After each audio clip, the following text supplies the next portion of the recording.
Episode 174. Mm. You guys know there's no missed weeks.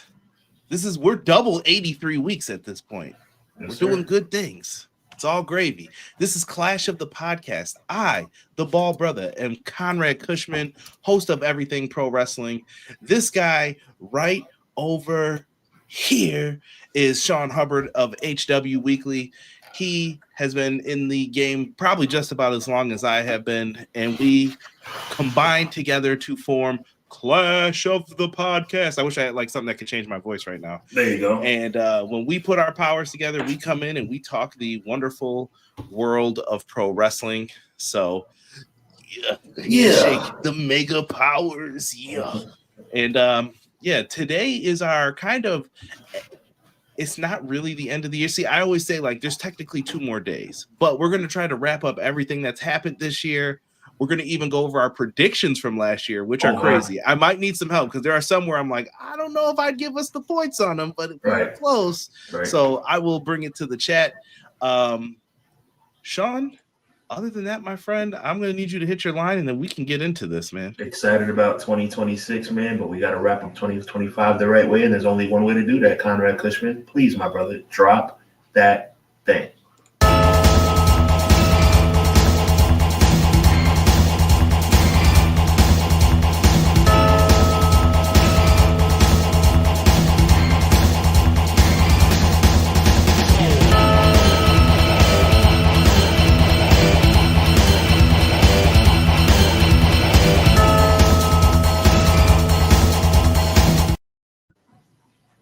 Yes. Thank you, guys. Much appreciated. I see a lot of people coming on in. Appreciate you guys. Lots of love in here, man. I hope everyone had a good Christmas, good holiday. Hope everyone was safe, no issues. Yes. Here in the world of Buffalo, it is really windy, Sean, today. Like, they didn't even come get my recycling. That they gave up, I think, today. Yeah. Okay. Windy. Branches are blowing in my backyard. I'll worry about those later, but I hope things are good where you are, and I hope you had a good Christmas, man. How things been? Same to you, man. Like, everybody was good. The kid is good. Wifey's good. Family's good. We're just really excited to, bringing in a new year together. And, what I'm saying? Also, the, collaboration that I've had with you has been a blessing. I'll continue to enjoy that moving into 2026. The dream continues. We're continuing to do our thing. We grind during the day so we can do what we have to do at night and building our 2 brands and building our collaborative brand. And I'm really happy to be here with you, and I'm happy to be with all of you guys watching out in the internet land. And before we get started, I'd be remiss if I didn't mention Anthony Joshua. Crazy. Got into a car accident today. Where was he again? The location? Oh, I mean, it was overseas, but the thing for me is that, Nigeria, was it? I think it was Nigeria, if I'm not mistaken, but yeah, get well soon, man. You just never know, man. He is on the top of the world one day, and then, it's crazy how things can happen.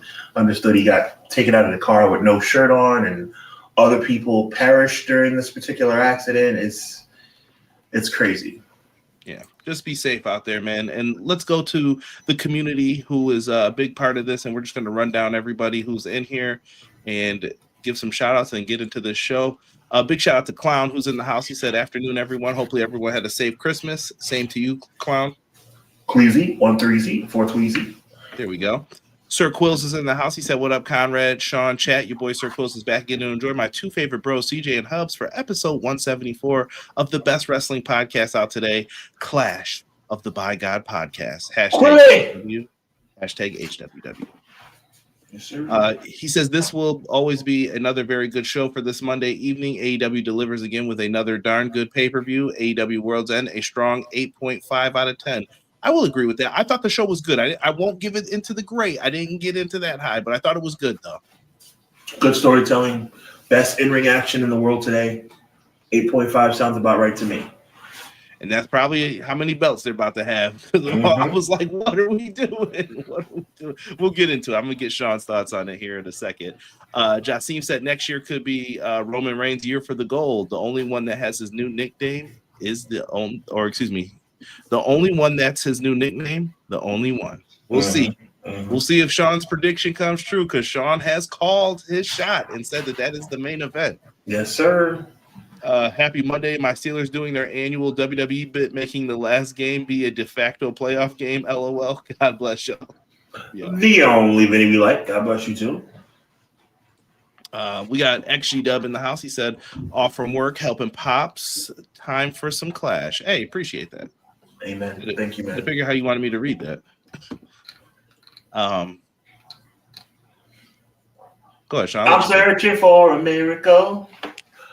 Believe the impossible. Shout out to my man Miracle FTW in the building. Says, what up to my favorite podcast, Tag Team Conrad and Sean. Always looking forward to discussing some wrestling with you and the chat. We appreciate you. Always, man. And you guys are always welcomed in here as well. Let's see here. Doug, another Monday, another Clash. Conrad, Sean, chat, teach me. Hey, there it is. Hey. Our good friend. Give you a little extra this week. It's because it's the holiday season. Matt Lopez. M. Leezy Fo Sheezy. Hello, good evening, everyone. Hope you had a good weekend. And let's talk this week of pro wrestling with our two pro wrestling aces.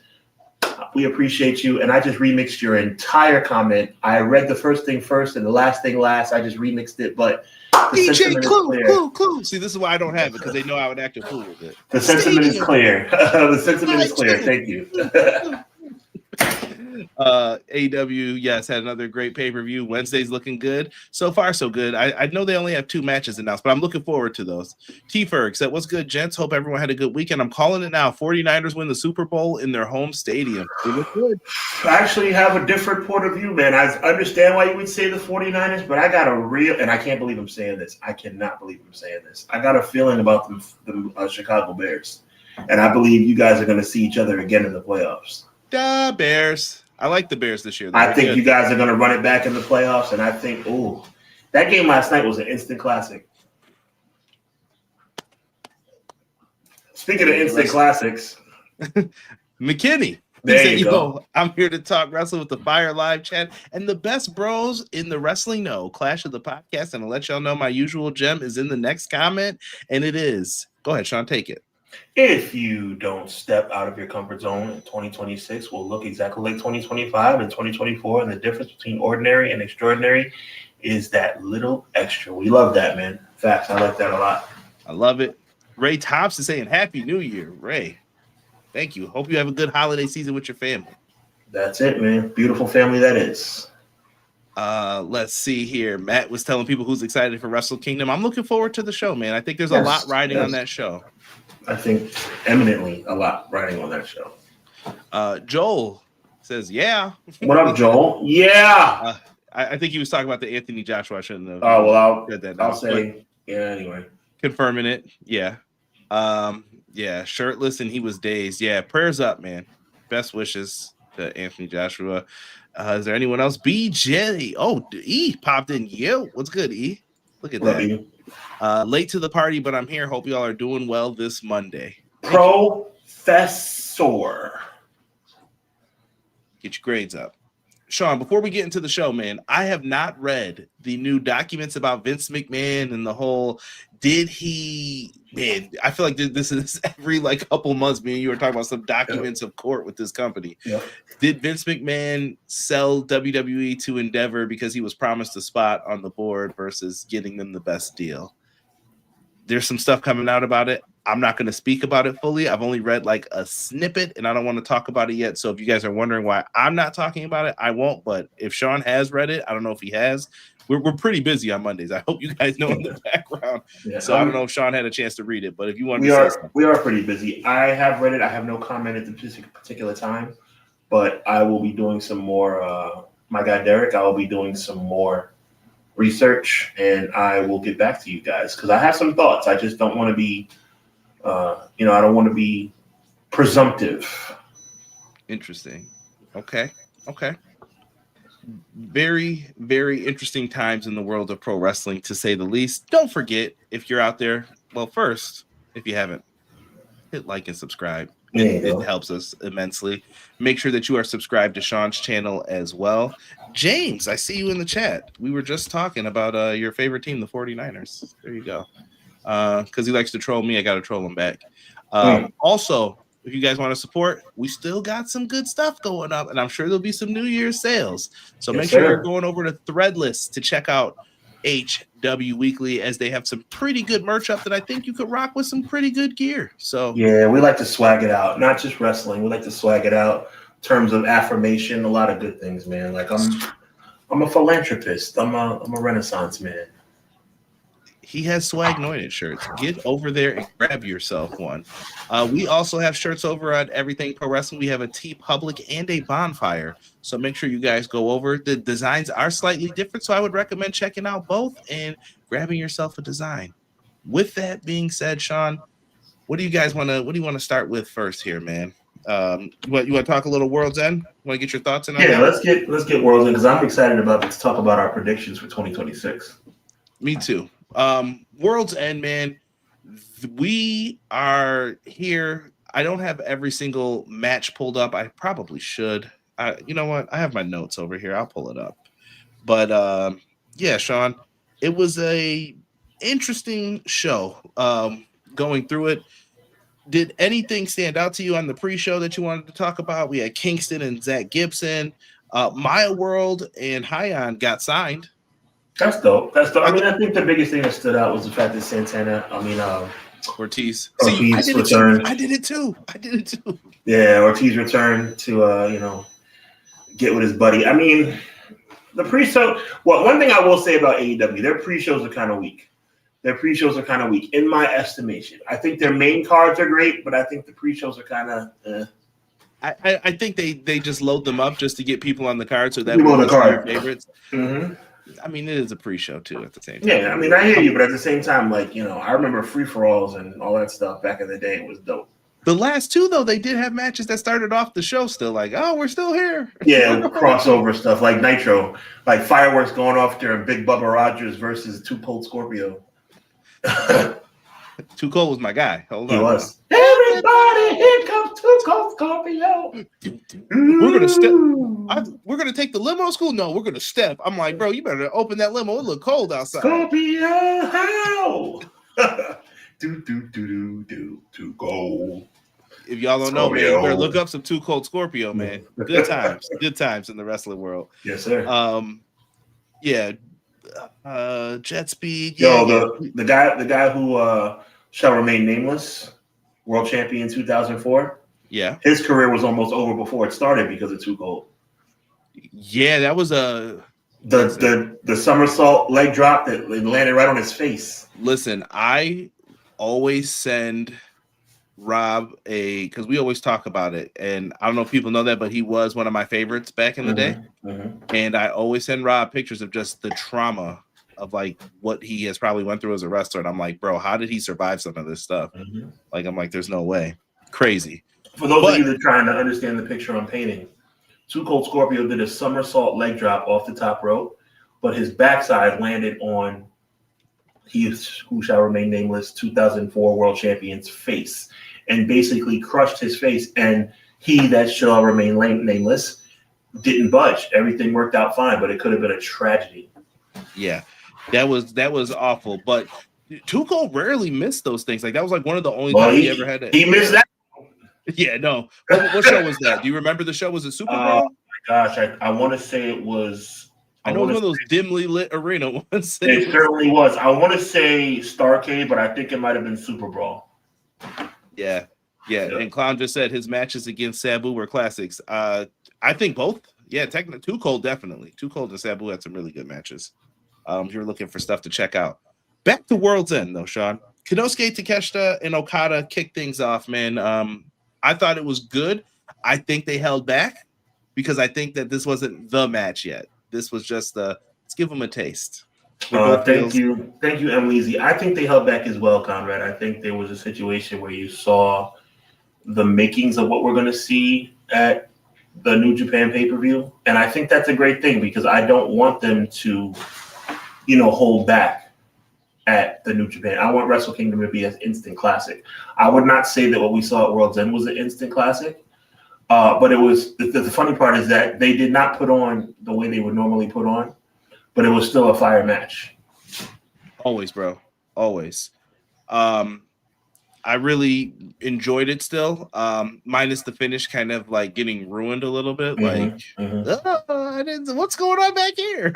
Yeah, kind of silly, but right. Good premise and thought, but execution was kind of. Yeah, so it worked. What ended up happening was Konosuke Takeshita moved on to being eliminated. Okada moves on to the finals of the tournament. Like I said, I don't think this is the end of this, and I do think that down the line you're going to get a match. The question is when. And we all know that Okada was going to win this tournament anyway because he never loses tournaments, right? Never. Keep that thought. And then we got what some people are saying match of the night: Kyle Fletcher, Jon Moxley. A lot of people love this one. It was a good match. It was a good match. There were no bad matches on the card. There was just nothing like, wow, exactly. Crazy. I did put this in match of the year because I did hear a lot of people talking about it, and I want to have EPW awards coming up. I'm going to have those ready for you as soon as I have them reviewed.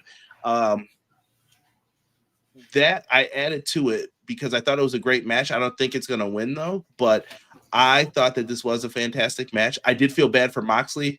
I don't know if you remember the spot early on where he shoved his leg behind the steps and then he fell on his teeth. That's what chipped his teeth. If people don't know. And that was not good. But Moxley's a beast in that one. The brainbuster on the apron, like Kyle Fletcher's so good, bro. He's excellent. What'd you think of the suplex, the sleeper suplex off the top, Kyle's neck?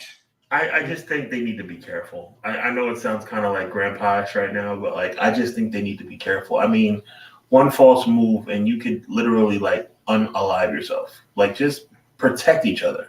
You know what's crazy though? I always tell people this. That's not the move that ever hurts you. It's never the crazy suplex. It's not Too Cold Scorpio landing on your face. It's going to be, I took a body slam the wrong way. I did a hip toss and then I tore my pec. I don't know how it happens, but that's how it usually happens. That's a good point.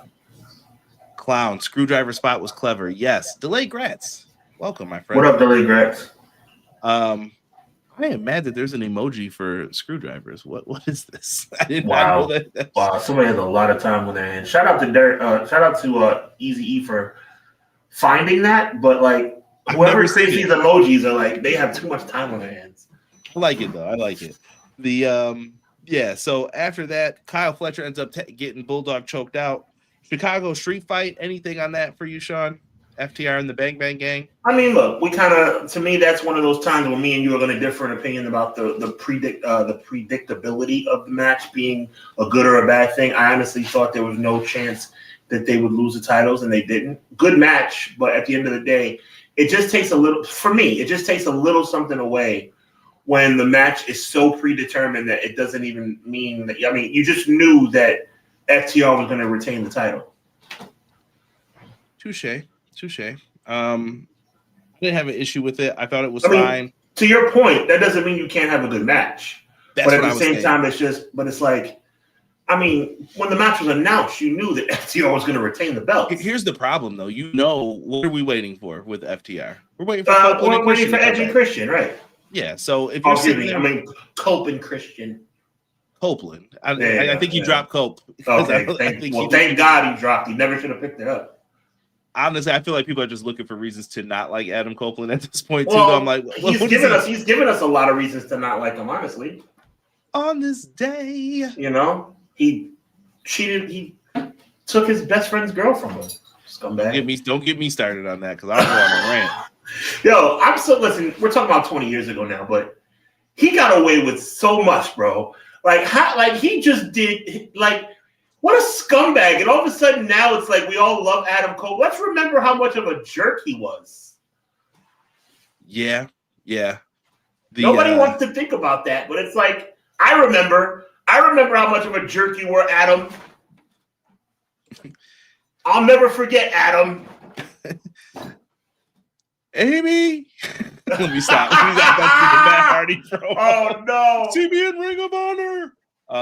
That's hilarious. Yeah, Brainbuster, Apron, Avalanche, Tazplex, Avalanche, Key Crusher, all those cool spots that no current AEW game to put them in. Don't get me sad. Don't make me sad. Not that there weren't any. Delayed grass going on it for it. That's Christian and Cope. BJ always reverses it. Christian first. I love it. CNC FTR is just vamping. Bang Bang was great. It is not the best version of the Bang Bang Gang too. It's like the makeshift, like okay, it's like Road Dogg and X-Pac team up. It just doesn't feel right. You know what I mean? It's Team WCW at Survivor Series. The end is near. Forgive us. Getting more shots. Shaw, how do you feel about the Sports Illustrated Awards? I talked about this on the pod recently. Tony Khan made sure they had a video package for this, and it's not him. He's doing a victory lap, but it's him doing it like professionally. Like we are happy about these awards. We know. Thank you, ESPN Sports Illustrated. Where are the WWE PLEs right now? There you go. I mean, good point. Good point. I mean, I like it. Like nice, nasty. You know, I like it. Yeah. So, did you feel like those were good though? Like, I mean, it was fine. I mean, I think he needs to just like pettiness is not good. Doesn't look good on Tony Khan because he's a dork. But he also is being different because WWE won't recognize those awards. If you remember why Mauro Ranallo left, like he was happy he got an award and JBL made fun of him. But what I'm saying is that. Is it petty or strategic is what I'm trying to go to you at. It's petty. He's trying to be strategic, but it comes across as petty. So just if you want to acknowledge awards, just acknowledge awards. No extra sauce. No extra sauce. We don't need any extra. What was the extra sauce though to you? I just felt like I just think he punched it. You know what I'm saying? I think he punched it. And I think you agree that he punched it. I could feel it, but then again, maybe we're trying to put petty there where petty isn't there. But no, he punched it. Petty. He punched it. He punched it because he wanted it to be a thing. See, there's a certain way you can have something come across like, today I got a raise at my job. Nice. But then it's like, well, you're telling the world you got a raise and you won't let it go. Like he kept punching it. It was very extra. BJ said, "Give me all the sauce with this." I hear you. I'm not mad at it though, BJ, because guess what? Sometimes what goes around comes around, and I do like to see the bully get punched back in the mouth sometimes, where it's like I love that analogy. Would you like me? I love that analogy, but I'm going to crush it right now. Go ahead. It's nice when a bully gets punched in the mouth. But does it matter if the punch doesn't hurt? Did it not hurt? It didn't hurt. WWE doesn't care. I think so. You want to know why I think it hurt? Sure, please tell me. Listen. This is going to be an all-around show, so be ready. Yeah, let's go. Freddie Prinze Jr. Oh, Freddie Prinze Jr. I don't know what wrestling company he works for. They were gotten to by that because Freddie Prinze Jr. was probably telling the truth. This is why I tell people, do not believe everything this company says in their little PR statements and how they feel. Freddie Prinze Jr. said, I have some friends at ESPN. Who's Freddie Prinze Jr.? Like, he worked for your company? That's how you treat people who used to work for your company? Just because he said something about you? And they just made it sound like he didn't matter. Wow. And he said the ECW original, Sean. Okay. No, in that comparison before. Tony Khan is definitely doing the victory lap, but I think signing Hyon and Maya where it was a little bit of slight to Nixon Newell. And listen, and Miranda, we talked about this though. You got to make the most of your minutes, bro. Like if you're a bench player, when I used to go in, I've started, I've been on the bench, I've done it all. When I used to come in off the bench, bro, I'm coming in, I'm popping a three if I'm wide open, like I'm shooting my shot, bro. You got to. I'm trying to get some more playing time. Like that's what it is. You think Triple H cares? Probably not. I don't know. I don't. I mean, Triple H is a JA, but at the end of the day, you got to hit him. If you're going to hit him, you got to hit him where it hurts. Stuff like that Triple H doesn't care about. What would hurt them though? They're a soulless sign one of their guys. That's what they sign. One of their guys. Sign one of their. Call the Usos, whose contracts are coming up in a couple months. Call them. You know who they're calling. Cousin Roman will be right there to say, like, look now, they said we can't be doing this now. I got you guys guaranteed. You know what I mean? Like they just their contracts are coming up. You asked me a question, my brother. What would hurt them?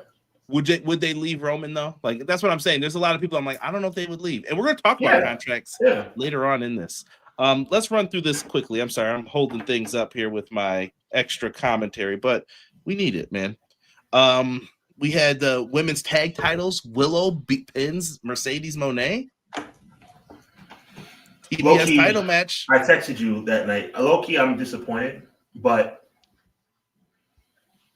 I mean, we all know what we think is going to come down to at the end, where Mercedes Moné is going to end up. But I mean, I would have liked to have seen her win the tag belts, but I think it kind of defeats the purpose with her losing belts one by one. She can't add one on. You know what I'm trying to say? Yeah, and she doesn't. Once again, Sean, she doesn't need to. But I don't like that narrative. Because it reminds me.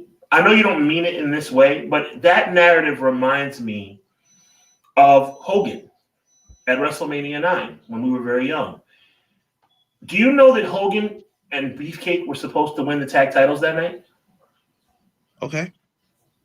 You know what Hogan said? We don't need him, brother.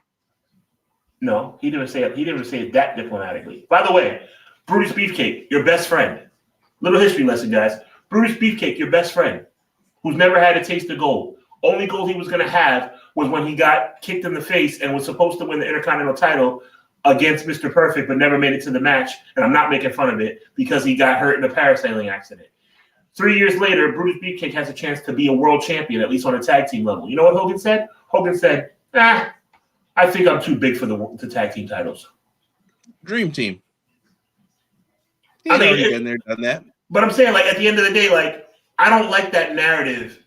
You don't need the titles. But Mercedes doesn't because of storyline purposes. Because here's the thing. You can't subtract belts and then give her belts again. And then it's like, well, why are you doubling the problem? Like, get the titles off of her as you will.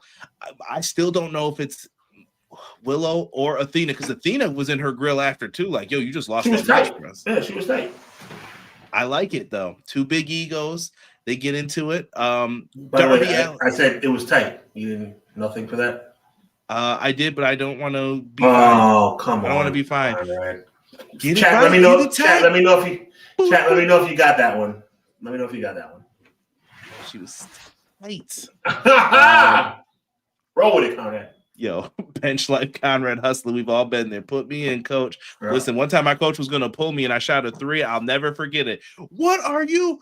Let's shoot that again. That's all I heard. I was like, oh, thank God I made that, man. Yeah. I pulled up for no good reason. No good reason. Whenever I come to Buffalo, man, we're going to do two things, bro. We're going to ball and we're going to, do a freestyle. Here we go. No, you don't want to freestyle with me. I get in trouble.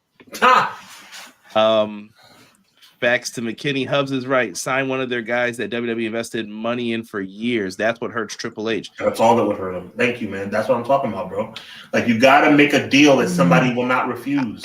I guess I have a different thought though too, is because the brainwashing at the higher level is there already. It is very hard to make people resist it. Conrad Cushman, if they offered Jey Uso $10 million a year, Jey Uso would sign with AEW.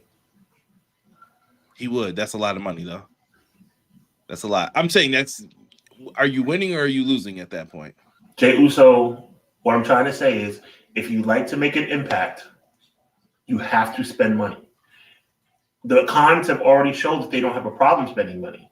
So at the end of the day, look, I'm not going to lie, bro. I would go after The Rock. I would give Rock $25 million. He's got stock options and stuff, I would assume. Okay, well, fine. I would go after whoever. I'd go after John Cena. I would whoever, bro. Yeah, Roman. I would try it, but you gotta roll the dice. You gotta roll the dice. Signing WWE rejects, no shade, just being honest. Signing WWE rejects does not mean anything. You need to go after somebody like, oh my God, I can't believe. You know what I'm about to say though, right? Yeah, sure. Go right ahead, bro. No. AEW people though mean something over there. Like, I hate that. Like, that's a double, like, okay, that's not fair. True. It's not fair. I don't know. Life's not fair. Think differently. That's what I say. Think different. Don't fall for the usual stuff. Darby Allin and Gabe Kidd. This one turned into a bloody affair. 12 minutes. Not sure why this was on here, but I understand that Gabe Kidd was the one who threw him down the stairs. They're back in the same place. It had its meaning and its purpose. It's just, I don't know how Darby wraps up this whole Death Riders thing.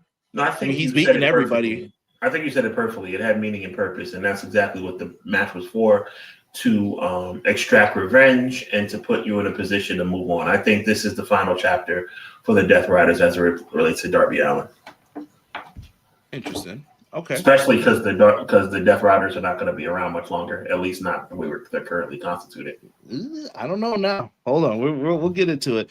I did love the Mixed Nuts Mayhem match as much. I thought it brought down a tournament-based show where every match is serious. There's things involved in it, and then it was like here's some comedy. It was your like Doink match from the old that you got me thinking New Generation right now. Yeah. Like a Doink match. Like okay, here's some fun for you real quick before we get back into serious stuff.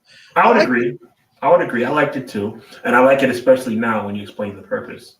Yeah, and I don't know how I felt about Roddy giving a chop to his wife's back, but he did not hold back. He was like, "Remember them dishes?" Listen, she deserved it.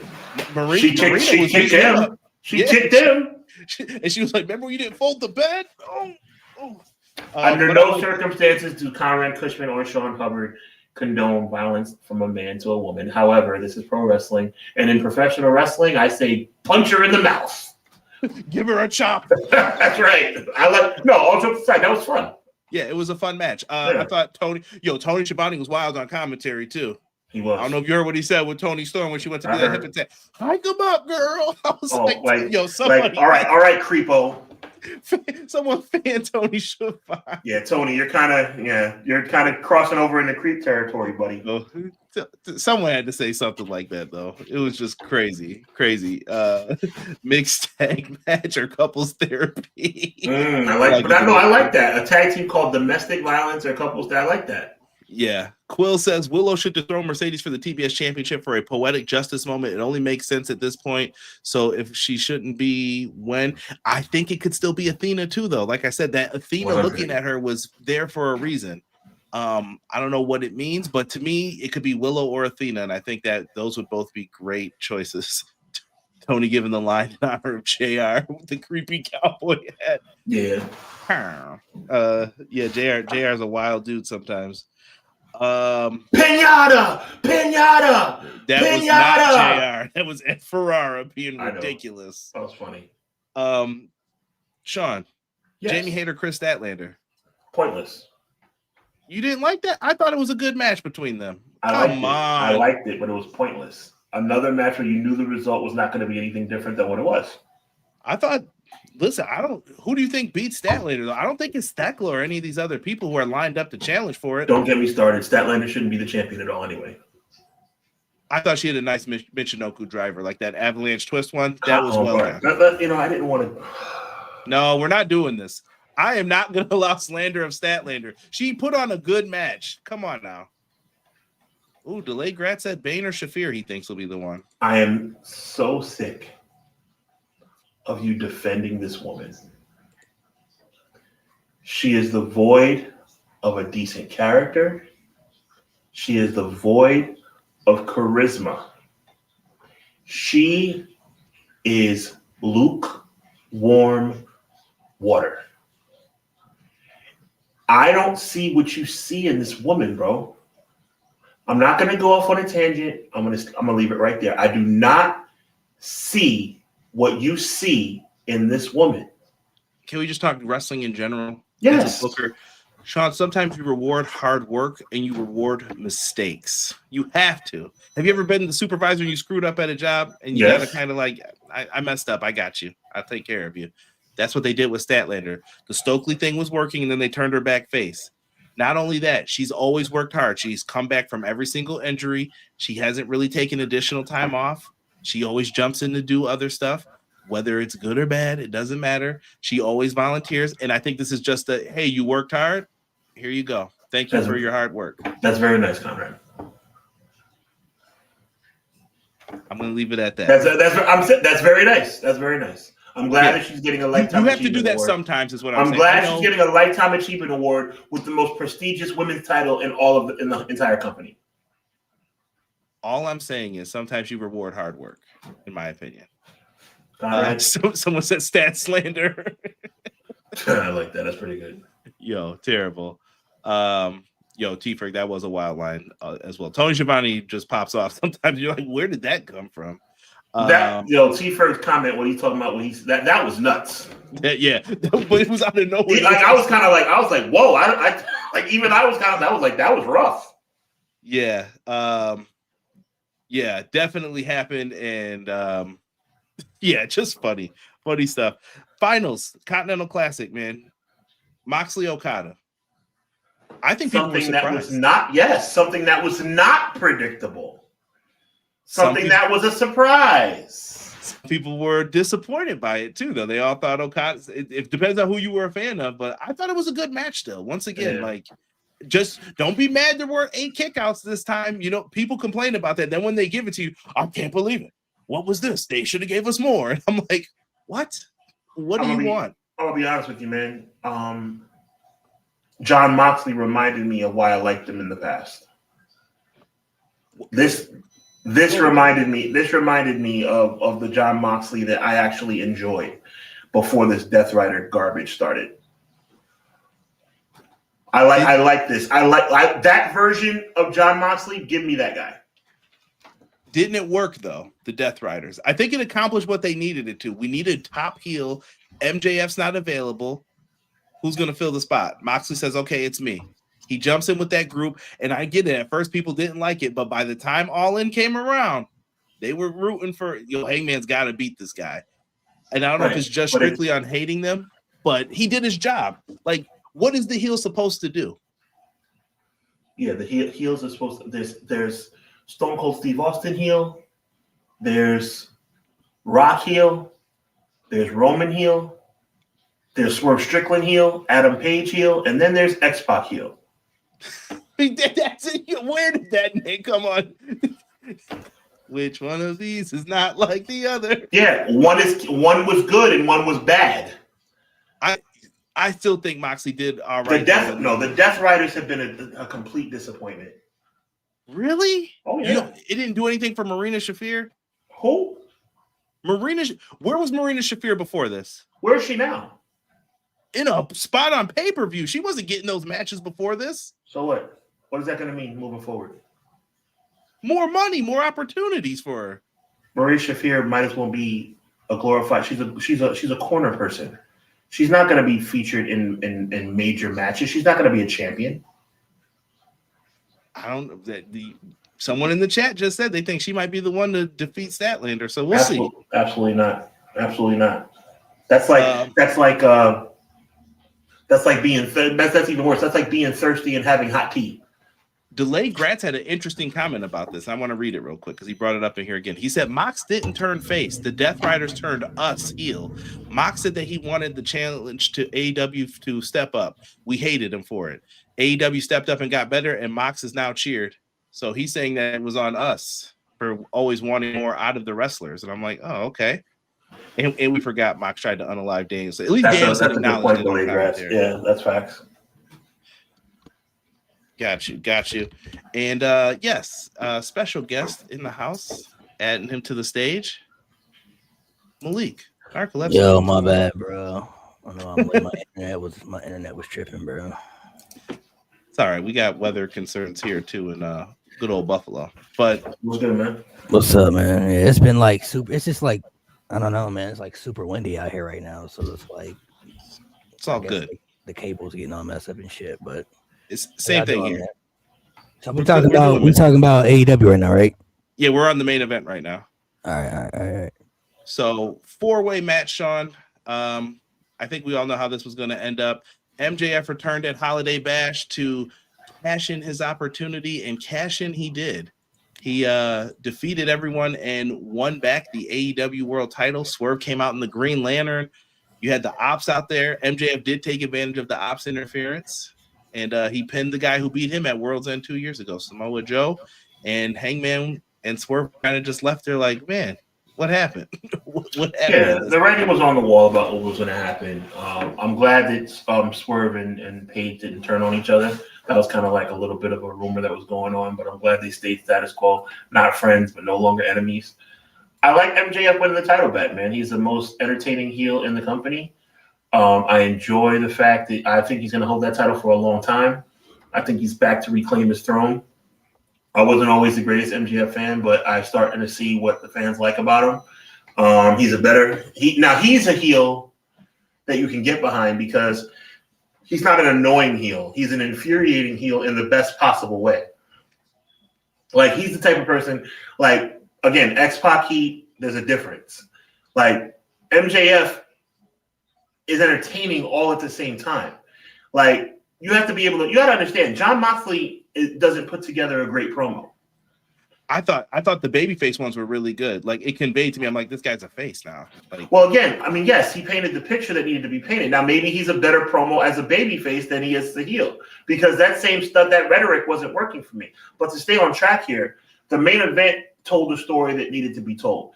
MJF beat everybody in the match all at the same time, although he didn't beat everybody at the same time. Low blow. Sneak pin poke here. To the eyes, yeah. Poke to the eyes. Yeah. But he got the job done. And now the story tells itself where he can go into Wednesday night saying, hey, I beat all your heroes. Wait, I'm say back. that one more time. The what? Wednesday night goes into Wednesday night. No, you said something else. The what tells itself? The story tells itself. Keep that in mind. Go ahead. Okay, the story tells itself to the point where now it's like, okay, I can walk into Wednesday night and I can tell the world that I took all your heroes, I put them down. I'm your champion again. I'm back where I belong. Deal with it. I love it. That main event was perfectly fine for me. I don't think they tore the house down, but I think it was a good match. I just want people to peep Rosenberg's comments, and I'm talking about Peter Rosenberg, who works for WWE. I found it funny that he said the Death Riders have no story. I just laughed at that the entire time. I was like, well, what is this guy? That's not accurate. There was no story with them surrounding them throughout the whole year because they were the focus of all the AEW stories, good or bad or indifferent, whether you liked it or not.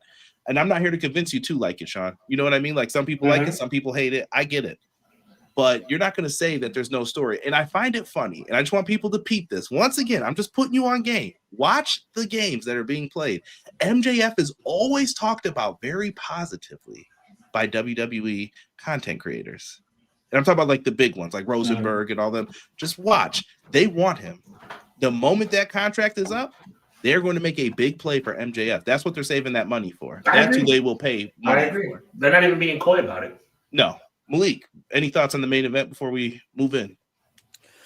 I like the main event. I don't know if people expected MJF to win. I don't know what you guys' predictions were, if you guys had MJF or not. But MJF, I think, has been one of the best performers they've had in the company for many, many years now. So he kind of fell off a little bit after that last championship run, but I don't think that was kind of his fault. I think he was kind of in and out a little bit, and it was, the Adam Cole storyline kind of got messed up with his injury and all that stuff. So I like the MJF move, and I think 2026 could be like a reincarnation of him as far as really like being one of the best in the company. Like when he was champion the last time, like some people consider that he was like the best wrestler like on the planet, So I think he's going to get back into those type of conversations. Yeah, for sure. Cool. McKitty said, I'm not feeling Swerve's new strong as his entrance theme. It's hard to hear the lyrics, and Beat throws off the na-na dance. I don't think you need the na-na dance, bro. If you have a chance to do the song with Raekwon, you're going to take the chance at doing the song with Raekwon. Mm-hmm. Like, I'm not mad at it. I get it. I preferred the other song too so far. It takes a minute to get used to a new theme. I like the other one, man. I don't feel the other one. Yeah, I don't think this one's bad though. Have you guys listened to it like without? It's not bad, but it doesn't serve the purpose that the other one served. It's all right. Cool. It's all right. Yeah, sometimes you make a switch and it ain't. I don't want to hear the mixtape song for it's all right. All right. Like I said, you got name value on it though. That's what I'm saying. So they were probably like, let's make a move. Let's stick into the realm of AEW real quick and just run through some news items that came up. Kenny Omega potentially set to rejoin the AEW World Title picture according to Fightful. Good move, bad move? What do you guys think? That's a good move. Yeah. Kenny Omega hasn't been in the title picture in a while, so. Yeah, I feel like Kenny's one of those guys. If he's only going to do 5 or 7 matches a year, or maybe like 10 with like 3 tags or something, do that then. Just give him his time and then just say like, we're going to call on you for these matches though, and this is your schedule. I feel like Kenny's trying to push himself like to be like a part-timer, and I hope he's just not pushing himself too hard, like that he might get hurt or something. He just looks like he's in pain out there sometimes. I think it's more so AEW just trying to use him the way they feel they got to use him, especially after the whole diverticulitis stuff. They just want to make sure that he's good, available when they need him. I don't know if Kenny will ever kind of go back to what he like used to be, like 2018, 2019, where he was like top of the food chain, best wrestler in the world, but he was wrestling so much too before he got hurt last time and all that stuff. So I mean, he could potentially go back there, but it's really going to depend on his health. I mean, he knows his body, right? So, yeah, big shout out to William Regal as well, talking about neck injuries and just telling people to be careful. I know some people took like offense at it, and I think it's a smart thing to just tell people like, hey, that sleeper suplex spot in that match we were just talking about, Sean. If you take that out, does it change the match that much? No, it doesn't. It doesn't. Nothing at all. It was still a fantastic match. So I don't know how you feel about those things, Malik. If it's too risque to do some of those spots that people are doing.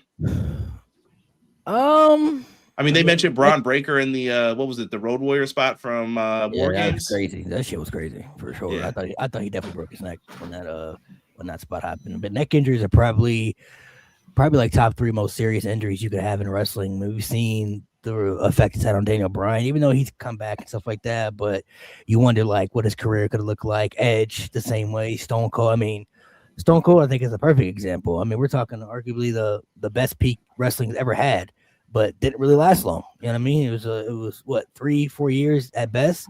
If he never got hurt with that injury, I mean, we don't know how much longer that could have lasted, you know. So Kurt Angle's another example, you know, like neck injuries I think are very serious. I know William Regal put out the tweet and some people took offense to it and everything, but it's like that's like one of the injuries like you don't want to have in wrestling because sometimes there's really no coming back from that, you know, or your career may get cut short, you know. And ramifications after your career as well. Yeah, I mean, look at Edge too. Like we were. Just Edge might be one of the lucky ones, you know, where he was gone for almost a decade, but he got to come back, and he's been, you know, pretty good and valuable, I think, since coming back. But it's like that's how many people are going to be lucky as Edge? You know what I mean? Like not everybody may have that type of luck. So, yeah. Want to comment on this for McKinney. He said, there's a story, but the majority of them suck. The whole Death Rider story was lame, and why haven't they jumped Mox yet? Because I don't think they're going to jump Mox now. They might join up with him to go up against the Don Callis family. Oh, bro. I'm just saying. It's there. It's there. You got Takeshita, Okada. They got to turn Mox away from that group now, bro. Especially after that match. I think they might turn them face. But then again, if you don't see them turn face, then I think you can expect a heel turn still. But I think they turn on Mox, bro. I mean, because honestly, I don't think they really need him anymore now, especially after that match and after the crowd kind of like turned and stuff. I think you got momentum now with Mox again as a baby face, which is a good thing now, I feel, because for a while the Death Rider story had a very good ending with Hangman and the match and stuff, but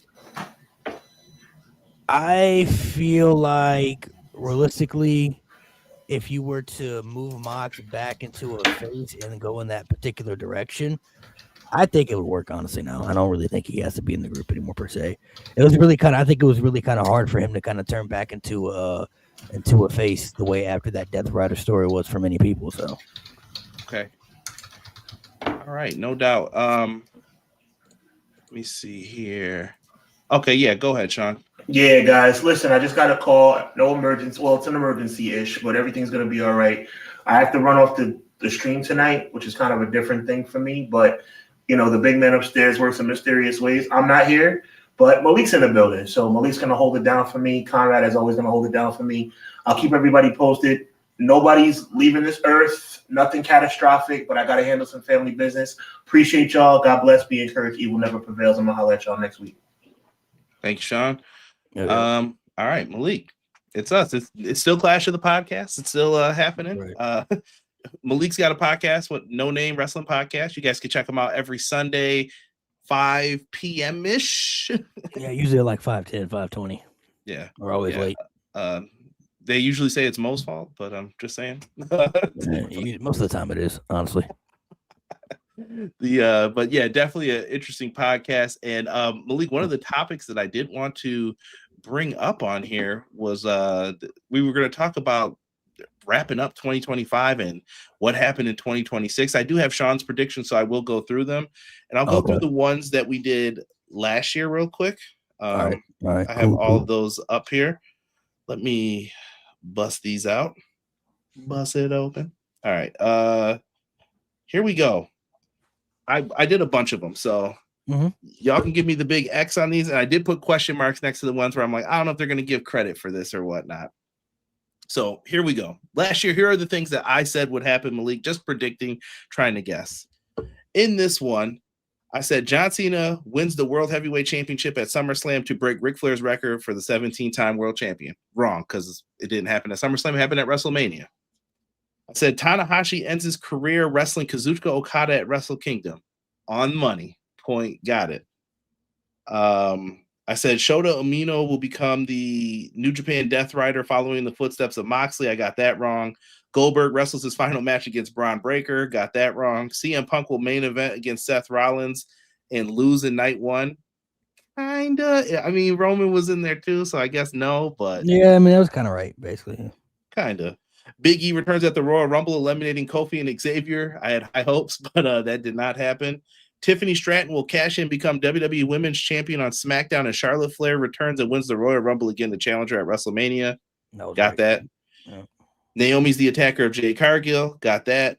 Lyra Valkyria wins the Women's IC title. I got that. Zilla Fatu joins NXT before the end of 2025. No. Jordan Grace joins the main roster and skips NXT. No. Joe Hendry will appear in the Royal Rumble, and then Joe Hendry joins NXT at the end of 2025. I got that. Mike Santana wins the TNA World title. Darby Allin will win the world title from Moxley at Revolution. Following the win, Christian Cage will cash in and become the champion. Wrong. Kenny Omega versus Okada will wrestle at All In 2025. I got that. FTR will turn heel at Double or Nothing. I got that. Actually, no, that's wrong because that was at Dynasty, wasn't it, when they turned heel? I don't remember now. I don't remember. Chat, somebody G-check me on that. I think that's wrong, though. I think they turned at Dynasty. Double or Nothing leaves Vegas. I got that right. Ricky Starks joins WWE. I think I put Montez joined AEW. Theory joins AEW. I think I put Jacob Fatu will take over. He would have been in solo spot with the group with the MFTs, but that didn't happen. And I put Hall of Fame predictions: Sid, Haku, Mickey James, and Demolition. All wrong, bro. Someone's checking for me. They just said yes. I don't know what that's for, but we'll run through Sean's. I think I ended up winning this one against Sean. I think I had 7 and he had like 6. He put, let's see the ones he got right. Rock will be world champion one more time. Them days are over. I don't think we're going to see that again. Jey Uso will have another singles championship reign. He was right, really right, and he ended up getting the win. Trick Williams called up to the main roster just in time, bro, on SmackDown to see that happen.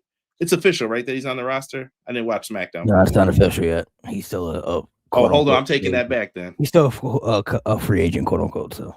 Okay, sorry, Sean. I'm taking that. I'm deducting that one.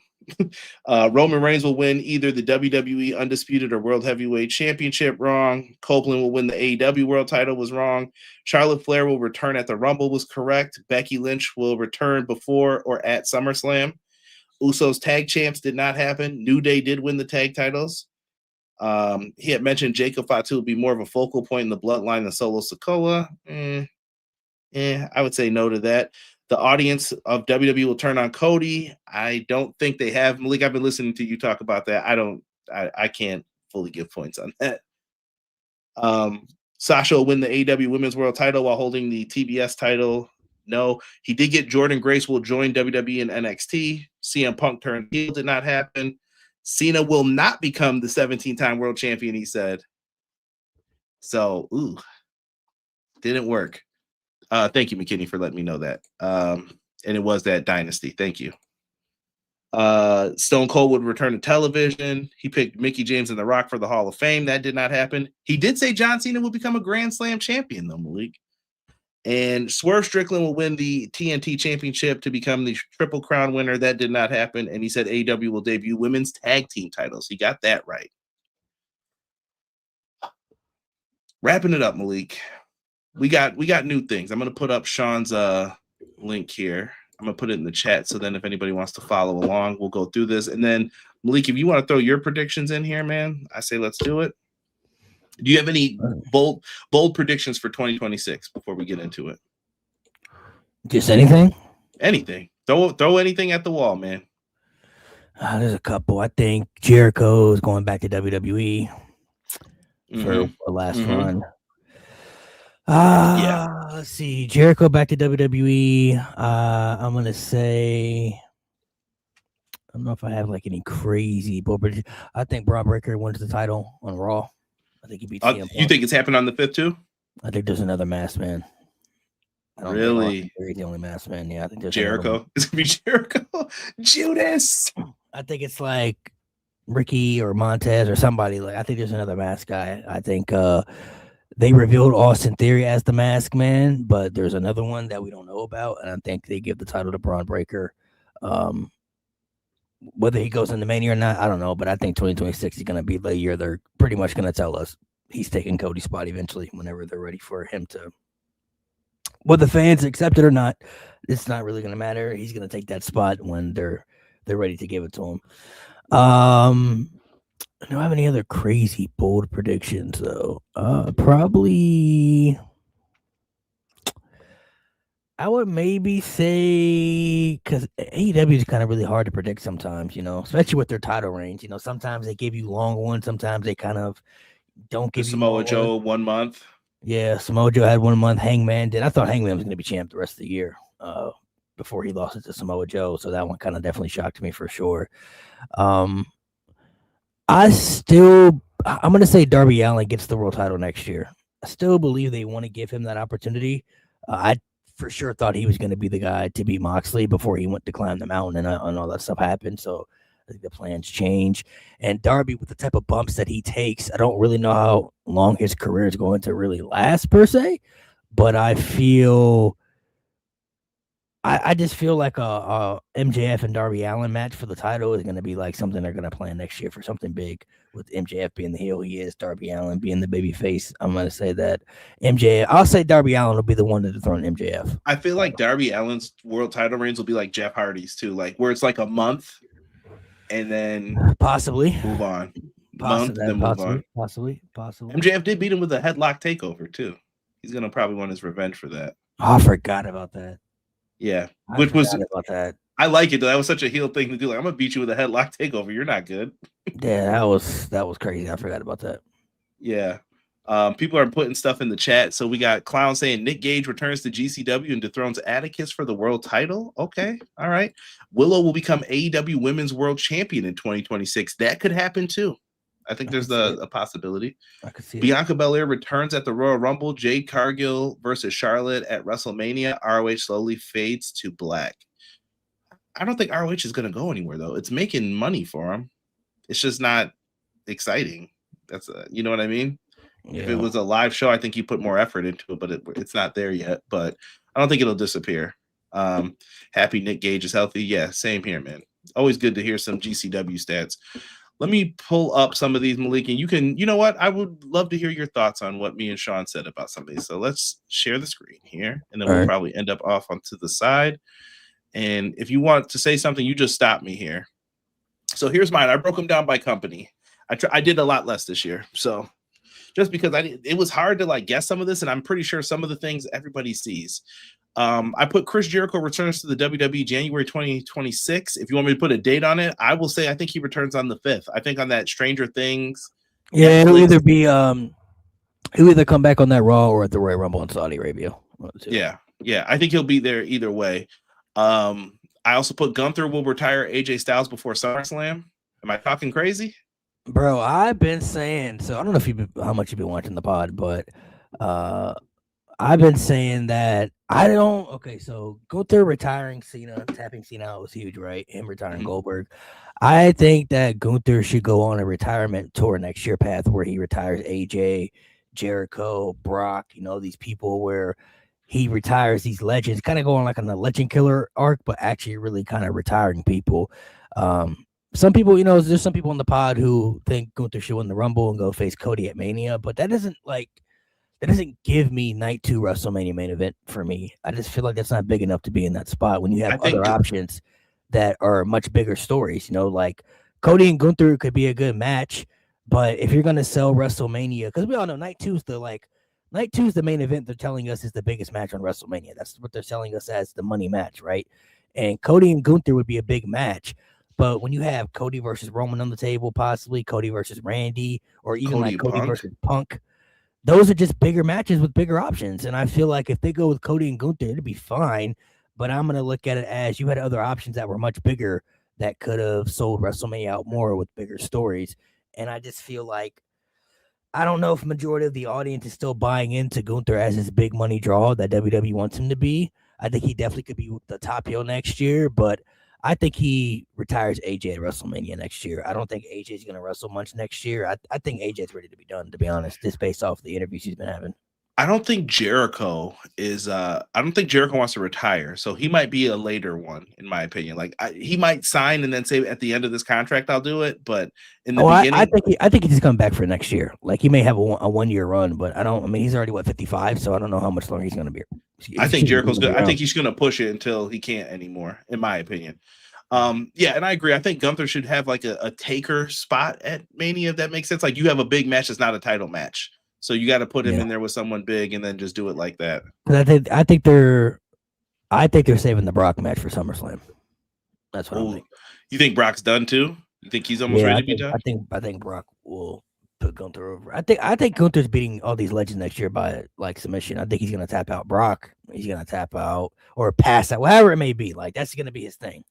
They're gonna have to find someone too to definitely like be the one to dethrone him too. Like that's the real goal too. Like who's the guy from NXT or wherever that's gonna beat him? They got to figure out what babyface they want to build up for that spot. Right. I'm just looking. I'm pulling up some of the things that people are saying here. Tokyo, what's good? I see you, bro. Gunther should go on the Indies and retire. Legend still wrestling too. Yo, terrible. If he retires, Brock, he's gonna be a face to the fans. Could be.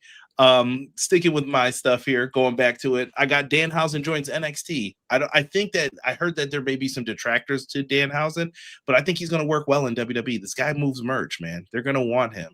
And if you're worried about his wrestling skills, I guess per se, NXT's the perfect place to have him. Danhausen NXT, maybe. I can see it. He could be a draw going into it. As what you just said, Malik, I agree. Braun Breaker becomes world champion first quarter of the year. I'm calling it. I think he's going to be in the world. You think so too? Okay. Yeah, for sure. I don't know what you think about this one. I think Judgment Day breaks up. I think it's time. Yeah, I think realistically they could turn. I think they should keep Dom and Liv together. Because I think they easily could be baby faces for sure. People like Liv and Dom, I feel like it's at a stage now where he could be accepted as a baby face as well.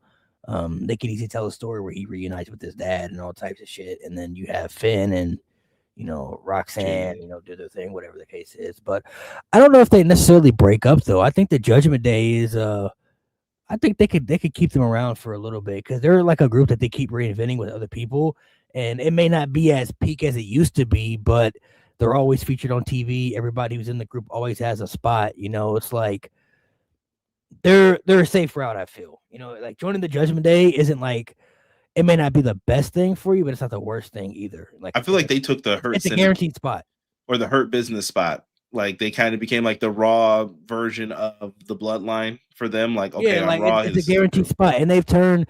I think people got to start putting the Judgment Day as a group in like more like bigger conversations. If we're being honest, I mean, look what this did for everybody in the group. You look at Rhea turned her into a megastar. You look at Damian Priest turned him into a world champion. Turned Dom into one of the biggest heels in the company. He's had a prominent spot and reinvented him so well because that babyface arc with Dom was not working, I feel. And then I was one of the few, bro. I was like, no, Dominic Mysterio's good, bro. He's got something. I can see it. Bro. His babyface arc was not working at all. And then even the other people you look, I mean, Liv gave her a great run, I feel, as in a prominent spot. JD McDonough, for being honest, if he wasn't in the group, I don't know if he even be on TV much. He's well liked. He might not be as featured on TV as much. Like Raquel, it's been good for her. Like, remember like the backlash she used to get, Raquel, before joining Judgment Day? People was like sick of her and like all the babyface arc and stuff. And now like people are now praising her and everything. Roxanne's got a prominent spot. Even like Carlito was a little comedy gimmick, but it was funny for a while and he had a prominent spot doing something. So I think Dom and Liv, it could be time for them to move on. Maybe they could replace them with El Grande or something. I don't know. Yeah. Wow. Someone delayed Grat said, with that perspective, Judgment Day has indeed worked for most members. I think it worked. I just don't think the group can sustain itself. Like you could keep it going, but I feel like you're going to have to make some changes, but I think they end up breaking up the group and they just go their separate ways. I hope Dominic's not injured too. That's my other worry. Like if Dom's hurt, I don't know what they're going to try to do or how they're going to be featured. But we'll see. going back into it, I have Rhea Ripley wins the world championship at WrestleMania 42. I think she beat Stephanie Baker for it. So you still think it's going to be Rhea? Yeah, for the world title. You're doubting? I am now, man. I think they might ride out this tag team with her and Io for a minute. I think they might ride this out. I think they might give it to Liv and Stephanie at Mania. I for sure thought they were going to do Rhea, but I didn't think this tag team would be as long as it has. And they got momentum too, man. I'm not going to lie. I think people really like this team. So, especially if they win these tag titles. We'll see, man. I don't know if it's the wave, man. I don't know if they might be able to pull it off. I just feel like we've squandered Rhea Ripley since last year. Like that title change they did in Buffalo. I was like, why did they do that? Like on this night, like it was surprising. It was shocking. It was fun. But I was just like, oh man, Rhea's just not been the same since then. Yeah, her momentum has come down a little bit. Yeah, let's go into AEW. So I have for AEW, Konosuke Takeshita and Kyle Fletcher will join the main event scene on like a permanent basis where they feel like they're right in there and they belong in there. Not a crazy prediction. Let me ask you this: Who do you think for AEW has? You're two young guys. Who do you think has more potential, Kyle Fletcher or Takeshita? I think it's Fletcher, but I think Konosuke will be better. Konosuke is going to be fine though because of his international flavor. Like he works in New Japan. I think he works in CMLL. He works in other places. I think Kyle just has the leg up just because I think people will be like, oh, his promos are so much better. And he works with Don and blah, blah, blah. He's younger. You know what I mean? Like the English barrier thing is that's going to play the factor. I don't know. It depends on how fans feel about it. It doesn't bother me at all. Like, honestly, I don't know. I'm having a hard time picking who's going to be my wrestler of the year. It's tough for me. But I don't know. To me, Takeshita, honestly, I don't think 2025 really had a wrestler of the year, if I'm being honest. I think everybody kind of was. This was a weird year where I feel like everybody kind of just was there, but nobody really stood out to me as like this person is like standing out, as like the best right now. I feel like last year for me was Cody. Like Cody stood out a lot to me. Roman stood out for the Bloodline for a while. MJF in 2023, like people stood out, but it's like this year, I don't know if anybody really stood out, man. Maybe Mercedes, because Mercedes has been doing a lot of good stuff, but I don't know if she like the best though. I don't know, man. I don't know. I just put my answer in the chat for who's a big fan of JD. And if you guys don't know, HBK. But I'm just letting you know. Oh, yeah, HBK, yeah. He loves JD McDonough. He featured him a lot. NXT UK as well. I said AEW will begin to have a growth in attendance before the end of the year, I think, as well. I think that they start to bounce back a little bit more than just doing the smaller arenas. I don't know if you agree with that, but I got Will Ospreay will become the world champion. I don't think that's too crazy. Cope and Christian will become tag champs. Not too crazy. Depends when Ospreay comes back too. Yeah. I also put in here Christian and Copeland will face FTR and the Young Bucks in some type of TLC match eventually, I believe. And then I have Mercedes will continue losing all of her titles until she gets the women's world title at AEW All In. Yep. And I have Mick Foley will join AEW. Oh, I mean, I can see that happening too now that he's not at WWE. And if he wants a match, and this I didn't write this one down, but if he has a match, it's going to be Mick Foley, MJF, and that's how Foley will end his career. No, Mick Foley can't go no more. It's a wrap for him. He can barely move, man. He can barely walk. Listen, that don't mean he won't try. That don't mean he won't try. Barely walk, man. He could barely. I don't even think he could even pass the physical to get in the ring. We'll see. We'll see what happens with it. New Japan, I put this in here. I said post-Tanahashi era, Three Musketeers, Yota Tsuji, Shota Umino, and Ren Narita will rise up, but Tsuji will become the face and the ace of New Japan Pro Wrestling. See, I feel... Okay, see, I'm not saying that's crazy, but I feel like Takeshita really could be the guy for New Japan, bro. But he's stuck in AEW too, so it's like he's in and out, so I don't know if they can really depend on him to be that guy after Okada, but... Tanushi isn't a bad choice, but Takeshita, man, I really like Takeshita a lot, bro. I really feel like he could be like that dude for New Japan because they definitely need to. They took some major hits losing. They don't got Naito anymore. Obviously, Tanahashi's about to retire. Okada's gone now. Like they lost some of their big prominent players. Kenny Omega's not there anymore. Like that 20, like that Bullet Club era. There's two people trying to leave now. Yeah, like that bully. They don't got Kota Ibushi anymore either. Like that 2016 to like 2018, 2019 of New Japan was like super crazy with like they had their own superstars, but they also brought in some people, from like Jericho and other people they could fit in that mix, to make it big. And now like they have to find their new people and like Takeshita, It takes man. time. Yeah, Takeshita, Listen, you're talking to someone who watched when it was the bad days, the Inokiism days. Like that was when they were trying to do like MMA fights with Nakamura, and Nakamura was the guy, and you were like, people were just I don't know, bro. But Nakamura was great though. Like I agreed with that. Like at the time, I was like, no, Nakamura should be the world champ. But then they did like the whole he's the Intercontinental. Then Naito fell into it. Like it worked eventually. Like it worked itself out. You got to go with the young guys. And to me, Tsuji, he's got to beat Kinosuke at the pay-per-view, man. You think so? Yeah. That's how he becomes the face. And I'm hoping that we get to see, what was the other thing I put? More women's matches on New Japan shows, and I hope that they give them more time. They're gonna do that for sure now. It's a different culture, bro. I don't know, man.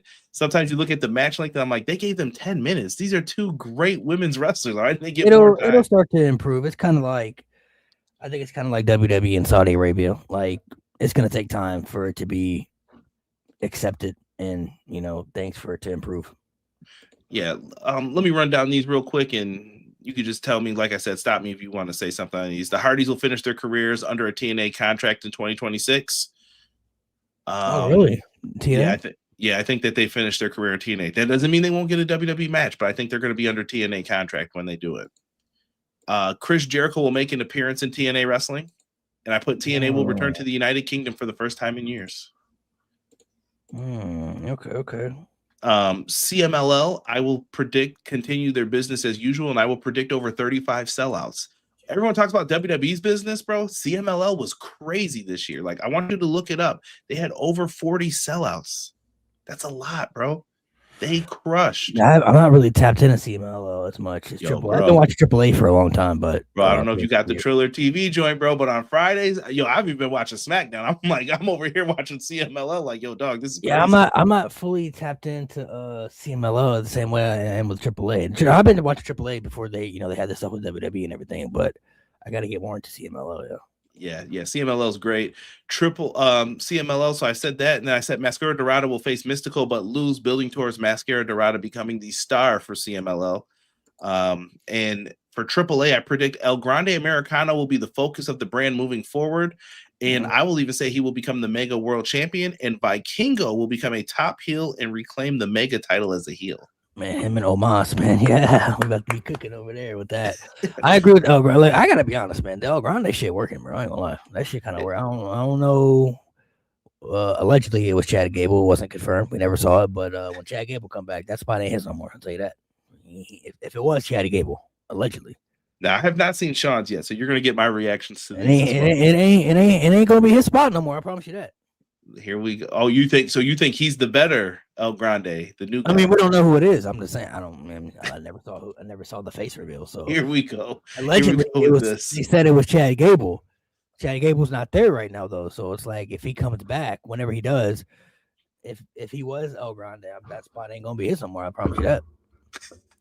But if you watch, it's great. I've been telling people they gotta watch AAA because if you watch El Grande in WWE, like on Raw, he's not presented the same in AAA. It's very different. Like the crowd really like El Grande in AAA. Yeah, it's weird, bro. Some stuff I can't put my finger on or like understand it, man. Delay Grass says it's working though because I think people have to realize too, you could be given a bad gimmick, but if the performer is good enough to make it work, sometimes it's good, man. You know what I'm saying? Like the El Grande stuff was never supposed to be what it is right now. But the performer behind that mask is making it work, man. I'm not gonna lie. Like if this was, let's be honest, if this was 20 years ago, 30 years ago, and we didn't know like dirt sheets and all that stuff, how many of us really know El Grande wasn't like Lucha Libre? You feel me? Like I would have never known. You couldn't convince me that this guy was really like. You ain't fooling me with that slender frame. I know he's got a distinct body type, but I was just like, nah, I know who that is. I know who that is instantly. I knew when you were a kid, didn't you ever? Who was the first person you ever recognized that you were like, yo, that's so and so?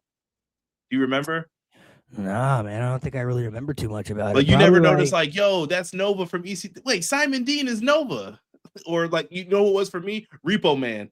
I was like, that's Smash from Demolition, dog. no, yeah, for me it was like I didn't really maybe maybe like Lord Tensai when he came back, and I was like, oh, it's A Train. You know what I mean? Like, why is it A Train Lord Tensai? But like people who had, like, if you had like a mask or something back then, I probably would have never known. Like, oh, that's so and so from like, you know, this. Like, for the longest, I didn't know Christopher Daniels was Curry Man. No idea for a while until like that came out years later, bro. I'm like, that's Curry Man, bro. Like, I'm so old. Maybe it's because I'm so old that I knew all that stuff. I would go in, I'd just be like, Christopher Daniels having fun with it. Good Ichiwa, just going crazy. Yeah, when I realized Raven was Johnny Polo, that was another one when I first saw it. I was like, you know who I said? It was Scotty Flamingo. That's how old I am, bro. Like Raven was Scotty Flamingo. I was like, oh yeah, that's him. All right, let's go through Sean's, man. Let's see how crazy Sean got in this. crazy takes, man. So let's see what he got. The Rock will return to WWE this calendar year to start the road to WrestleMania 43. Not crazy. I don't know if he'll be there. Okay, I'll say this. I'm not sure if we'll see much of him next year per se early, but there's no way they're not doing Rock and Roman in Saudi Arabia. I will be shocked if that is not the plan for Saudi Arabia WrestleMania, Rock and Roman, like the actual main event match. We talked about it for years. We talked about for years, but it's like I feel like them having Mania in Saudi to me was like, oh, this is the money match for sure. Like this is literally made in Saudi Arabia. It's the perfect match they want. Like, so how do I feel about it? Yeah. Do you care still? If I'm gonna be honest, as a fan,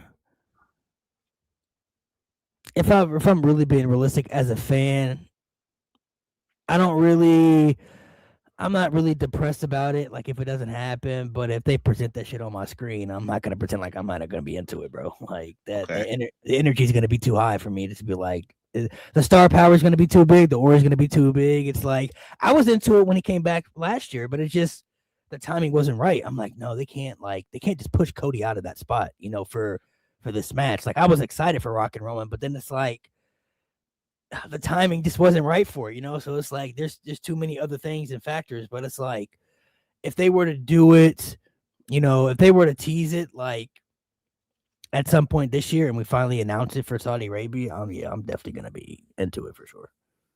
Okay. At least you're honest. Because some people like the most fans let's be honest, most fans are going to be into it. They may not say they don't want to see it now. And I think they felt the same way when Rock and Roman were first face to face.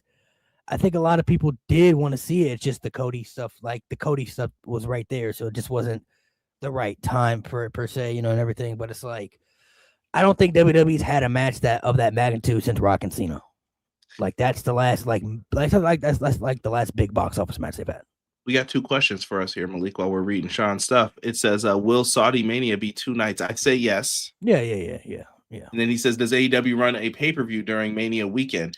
I think it depends on how everything is set up. Like if GCW's gone and like some of the other people do actually go over there to put on shows, yeah, then I wouldn't run it. But to me, it depends on how logistically it shakes out. But I would be waiting though until contracts are signed, and then I would then pounce and make some moves. And I would do a show in New Orleans just to turn that city towards. Yeah, that'd be good right there. I like that idea. Sean, Triple H will either lose his job as creative director or someone will join him and share equal responsibility. No, he's saying he gets hit with the Vince Russo, Eric Bischoff. No, he's not. Triple H ain't going nowhere, bro. I don't see it yet. Until the walls aren't crumbling yet, but that's a crazy pick if it happens. Sean gets some of these right, bro. He called when AEW added more pay-per-views. I was like, how did he know that? But there was no way he could have known. He said AJ Styles will be retired by Gunther. I agree with that. I agree. Judgment Day will stay together with Finn Balor and Liv Morgan as the co-leaders. Raquel and Dominic will no longer be part of the faction. Oh, Raquel and Dom. Okay. Chris Jericho will have a match at WrestleMania 42. I can see that. Austin Theory will be revealed as the informant for Seth Rollins. Oh, he got that right. You think so? Well, Austin Theory's in the group now. Oh, so he's like He's a double saying Austin agent Theory is with Seth. Okay, so double. Okay, ooh, that could doing be the stuff. I like that though. See, that's why I like the idea of another masked man though, because if they put Austin Theory in that spot, but then again, I don't know. I kind of feel like they might be backtracking for Theory too, though, because I don't think he needs to really. I think they should use the vision for superstars that they want to build up as part of the future. You know what I mean? Like that should be the entire point of the name, the vision. You know what I mean? Like people that you see potential in that could be world champions, put them in that group, and then help propel them up to make them stars. Obviously, certain people are going to be bigger. Like we expect Braun Breaker to be the next top guy. You know, but it's like I think, man, I still feel like a lot of people sleep on Bronson Reed, bro. I think Bronson Reed could easily be a world champion. I'm like, bro, Bronson Reed, like they got to start, you know, people got to start paying attention more to him. Yeah, I mean, I think it's there. I just don't know if people have realized it yet. Like he just like crushed LA Knight, and I feel like they haven't capitalized on it. I'm hoping tonight that they do that on Raw. We'll have to wait and see. He says Dominic will become the world champion in the 2026 calendar year. Maybe I could see it at this point. Maybe Dom gets like a Money in the Bank. He could replace Triple H with Vince Russo. You guys are bugging in the chat, bro. There are certain things.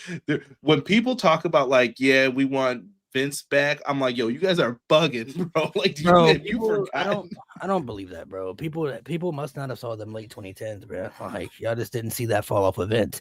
People are trying to cop out with that, saying like, looking at the good years Vince did, but those were years ago. We're talking like 1985. What are we talking we're talking about? Attitude Era. We're talking Ruthless Aggression Era. We're talking like, you know, a little of the PG stuff, but it's like Vince had been out of the fold for years. That's why people had wanted Triple H to come into the fold. Nobody ever said Triple H would have if you expect Triple H to come in and make every year a good year, it's not possible, bro. Like Vince McMahon didn't have every good year when he was around. You know what I mean? Especially go back and look at the mid-90s, bro.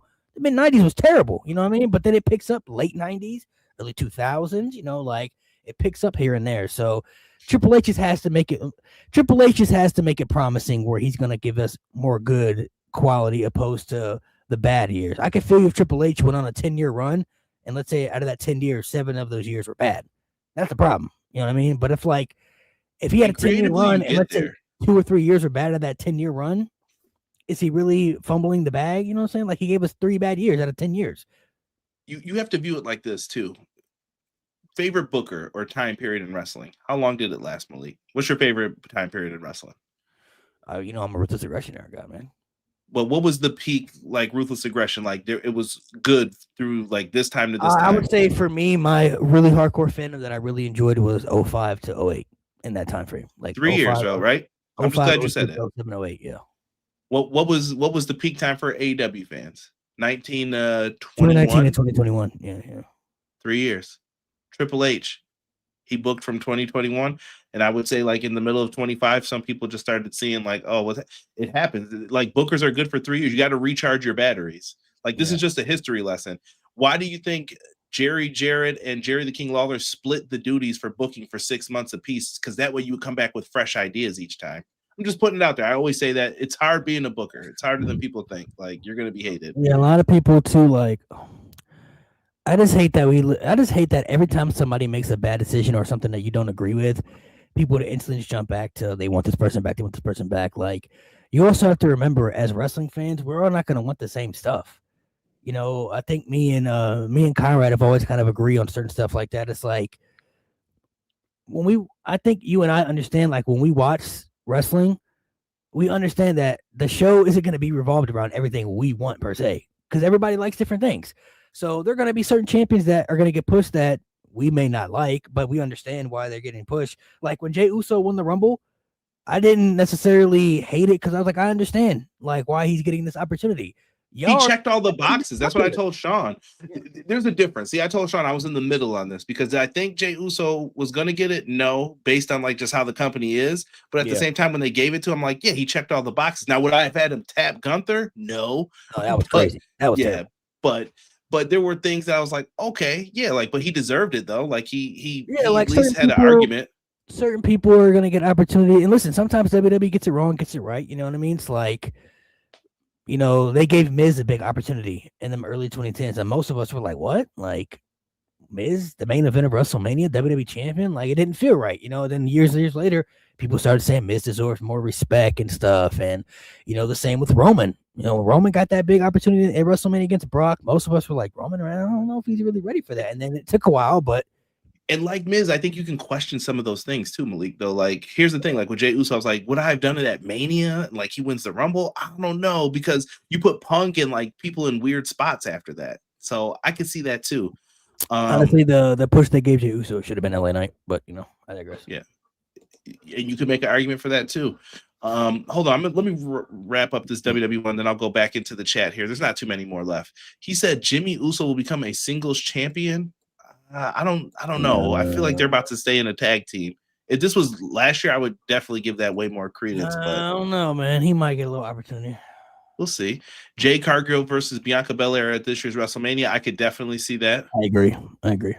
And Sami Zayn will not be the world champion in the next 12 months. I will agree with that as well, I think. I think Sammy could be favored. So possibly, I think Sammy could be favored to win Money in the Bank next year. I'm just gonna throw that out there. You're talking about in New Orleans when they do it in like September? Yeah, I think he could win the Money in the Bank because I feel Sammy is going to get a world title push at least once. But I don't think it's going to be like, I don't think he's winning the Rumble next year at all. Like, I don't think it's going to happen at Mania per se. AEW, he put Mercedes Moné will win the AEW Women's World Championship at All In. I agree. John Moxley will turn face when the writers turn on him. Could be. John Moxley will apologize to Bryan Danielson for things he has done to Danielson, leading to a retirement. Retirement for Danielson or Moxley? See, I need clarification on that one. Willow will be TBS champion in 2026. I agree. Could be. She might win it. She might win it this week, though. You might be wrong then. I think they're going to give it to her. Yep. MJF will remain AEW champion throughout the entire 2026 calendar year. I don't think so. No, I don't think he's going to have a long reign like he did last time. Same. Don Callis will turn on Kyle Fletcher. Could be, but I'd say maybe by the end of the year they might do something like that. No, I don't think they should do that right now. More, I gotta see how the next year looks, but as of right now, I don't think it's a good idea. He says Adam Page and Swerve Strickland will follow the HBK Stone Cold model and become World Tag Team Champions. Okay, I can see that possibly. They're probably gonna retell the story they did with Kenny and Hangman, just with now Swerve. El Grande Americano becomes the AAA Mega Champion for sure. The Hardy Boys will leave, not re-sign with TNA. I think they already re-signed with TNA and will retire as official members of the WWE roster. I think part of that's true, what you said. Mustafa Ali becomes TNA World Champion. I could go with that. And the Motor City Machine Guns will return to TNA. I ain't gonna lie, their WWE run ain't it, Chief. Well, I don't really know when their contract expires, but yeah. Listen, I'm glad they're getting money. That's all I care about. I'm like, good for them. They never got like the big money.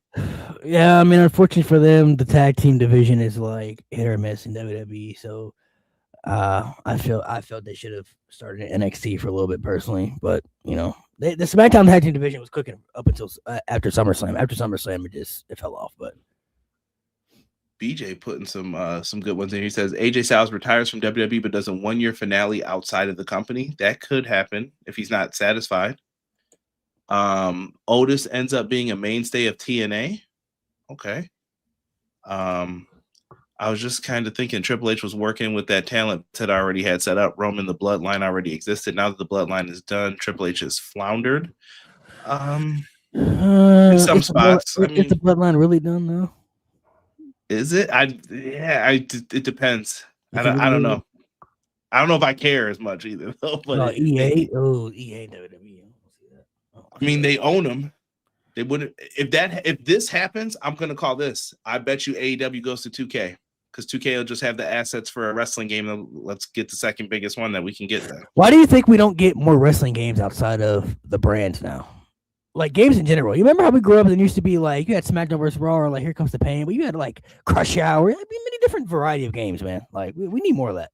We don't have as many companies anymore because it costs so much money to make a video game. When I saw the price like AEW just to make that game or the WWE game, Grand Theft Auto, like just think of the prices that when you read like it costs this much money to make this. Yeah, it costs a lot of money. Yeah.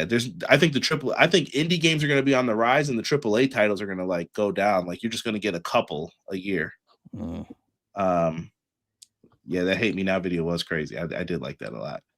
Miz and Sheamus get their IC title runs in 2026. I don't know about that. I don't know about Miz. Maybe Sheamus, but not Miz. I don't know about that. Miz is I would have Sheamus beat Dom for the title. Yeah. That's what I would do. Thank you, Matt. He said Matt Hardy confirmed that he and Jeff did resign with TNA. Chad Gable will return with an El Grande face-off. Yes. It's gonna be like Doink versus Doink. Yeah. Undertaker versus Undertaker. Yeah. Yeah, Motor City Machine Gun should do at least 1 year in AEW after their club verification.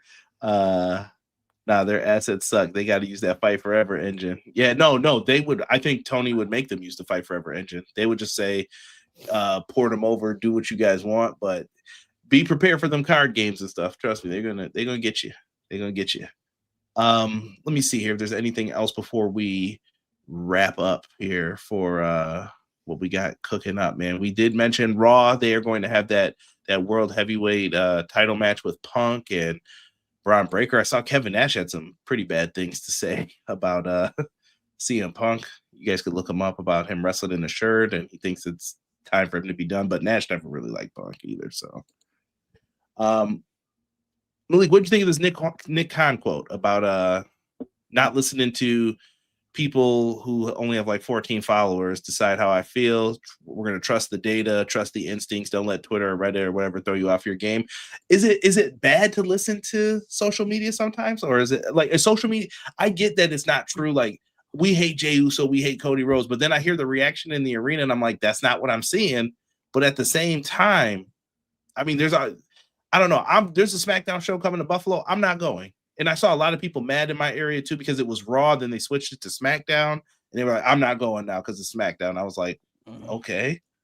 Social media is toxic, but it's also positive. I feel like some feedback is fair, but then there's other feedback that isn't really fair too. So certain criticism, I feel like though we have to really stop the narrative that all criticism is bad though. Like, why is it not fair to criticism things that you don't like? I'm not even talking about just wrestling. We're talking about, like, when you watch movies, do we not criticize movies? Do we not criticize actors in movies, performances, TV shows, like food, like anything? Everything gets criticized, right? So there's a difference between being criticized and just being a hater. Being a hater is finding ways to not like something when it's good. Like, people will try to find ways not to like Cody, pretend that Cody Rhodes isn't good just because they just choose not to like Cody.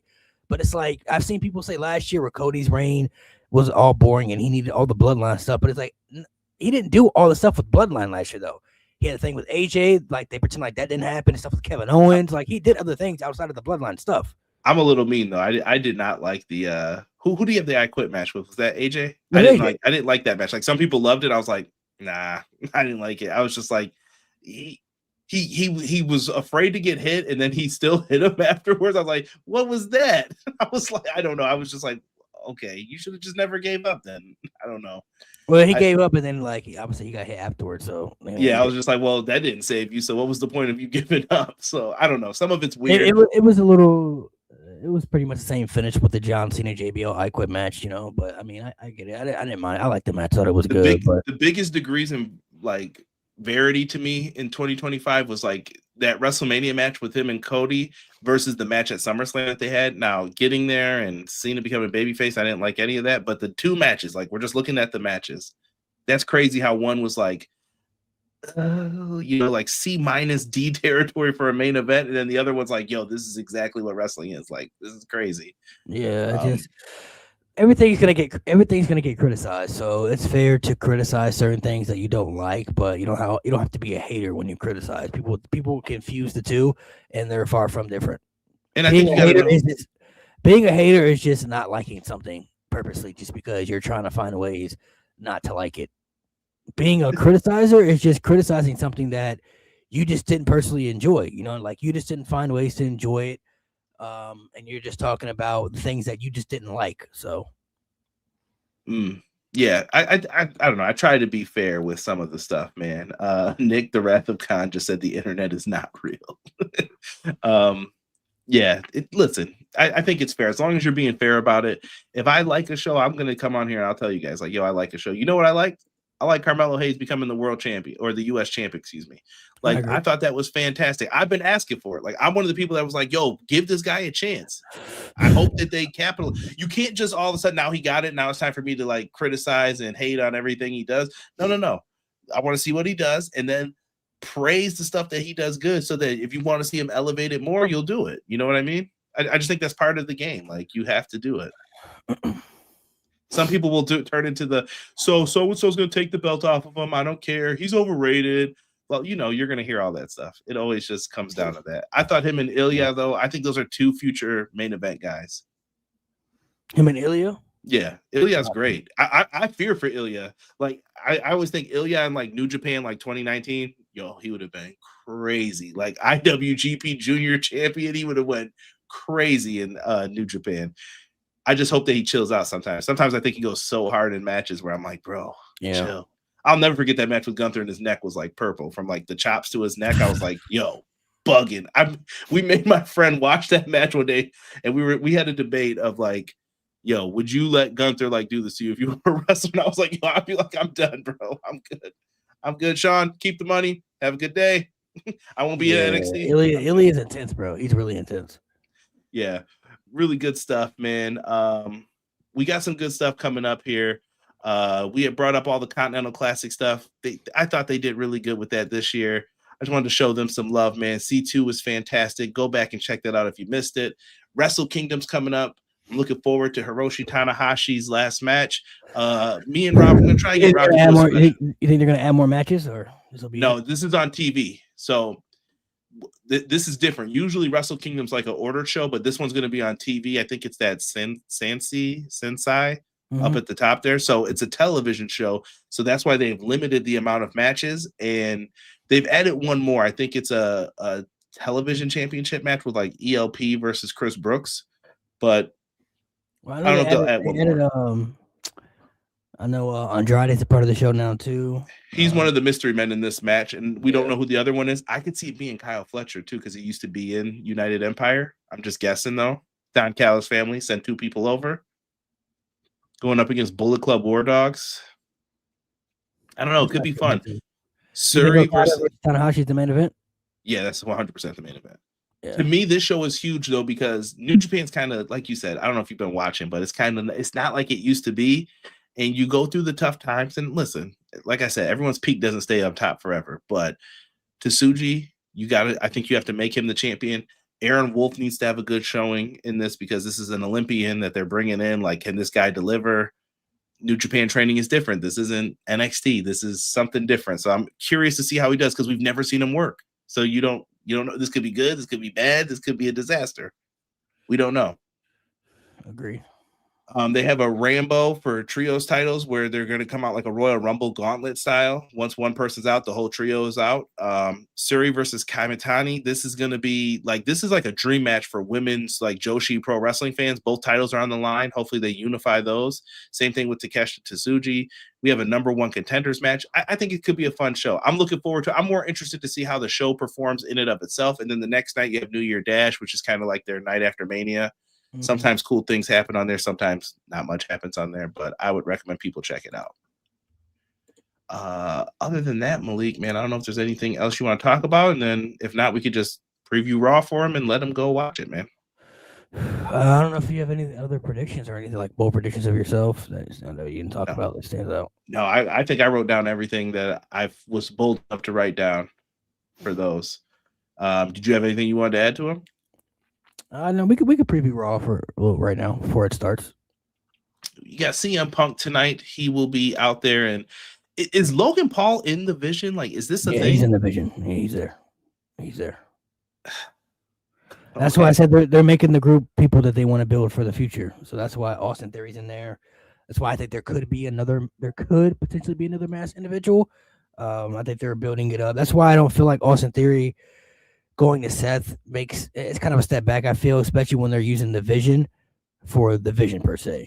So they're putting people in the group that I think they want to build into new stars for the future. Now, whether it plans out for everybody, I'm not exactly sure. The future's to be determined, but Logan Paul is in there, Bronson, like the people who are in there are the people that they clearly want to be prominent superstars for the future. Look at this. Is it show taped or live? I think it's live tonight. Tonight's live. Yeah, it's live tonight. Someone said Bailey debuts in AEW All in London. Maybe. I would love for Bailey to go to AEW. I don't know. Let me see here. I think Andrade brings his old friend Naito back. Could be. Yeah. So the visions like that. We didn't mention Cody Rhodes too. SmackDown in the future is going to be Cody and Drew in Germany. 3 stages of hell match. And SmackDown's going back to 3 hours. Yeah. I don't like that move personally. It's been rough. SmackDown's been bad. So I'm like, ugh. Yeah, but I am happy with the new names. The first SmackDown of the year, I believe. Yeah, 3 stages of hell. Are you happy that they're not doing like the draft anymore? Now they're just like, oh, free agents and we'll trade people and yeah, the draft doesn't really mean much if we're being honest. I mean, everybody just goes anywhere nowadays. So if the brand split actually had meaning, it'd be different, but it doesn't really have meaning anymore. Yeah, I stopped caring after 2016. I'm just like, we have a phrase over here. # what draft. If Drew doesn't win the world titles, are you going to view him as a geek kind of at this point? Like, man, how many times did you get the challenge for this? Like, he's out of that. I don't think he's winning either. I think Jacob's going to. I think it's going to be him and Jacob at Mania. So, they should have gave Drew the title WrestlePalooza, and then Cody could have already had. Cody could be winning it back at this show. You know what I mean? Like, so you're not on like Cody's the reason he attacked Jacob and blah blah blah. Like, why would Cody do that? No. Cody's gonna have big plans for Mania. We all know that. I think they could have gave Drew the title at Palooza, have him had a little run, and then this could be the match that Cody could be winning it back. But Drew is unfortunately just I don't know, man. I don't know when the time is right for him anymore. I don't know how many times they're gonna keep. I think they've missed it. Yeah, I don't know how many times they're gonna keep putting him in these prominent spots where they don't pull the trigger on him. So, I think this is going to be it for him. We also have world tag titles on the line. Dragon Styles. I don't know what you want to call them. I don't know what their tag name is. Versus name. I like that. Yeah. Versus the Usos tonight. Do the Usos win back the tag titles or do you let AJ and Dragon Lee continue their reign?